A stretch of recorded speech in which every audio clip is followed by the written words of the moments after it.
Hormuz நீரிணையை கடக்க முயன்ற கப்பல்களை ஈரான் ராணுவம் அதிரடியாக கைப்பற்றிய காட்சிதான் இது. ஹோர்முஸ் நீரிணை தங்கள் கட்டுப்பாட்டில் இருப்பதாகவும் ஈரானுக்கு கடற்படையே இல்லை எனவும் ட்ரம்ப் குறிப்பிட்டிருந்தார். இதற்கு பதிலடி கொடுக்கும் வகையில் ஹோர்முஸ் நீரிணையை உரிய அனுமதியின்றி கடந்ததாக 2 கப்பல்களை ஈரான் புரட்சிகரப் படை கைப்பற்றியது. அது தொடர்பான காணொலியையும் ஈரான் வெளியிட்டது.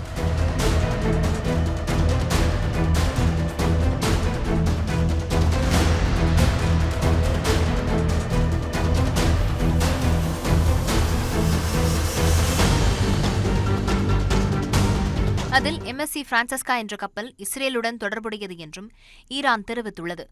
ஹோர்முஸ் நீரிணையை கடப்பதற்கு கட்டணம் வசூலிக்கப்படுவதாகவும் முதல் வருவாய் ஈரான் மத்திய வங்கிக் கணக்கில் செலுத்தப்பட்டதாகவும் அந்நாட்டின் துணை சபாநாயகர் ஹமீத் ரசா ஹாஜிபபாய் தெரிவித்துள்ளார்.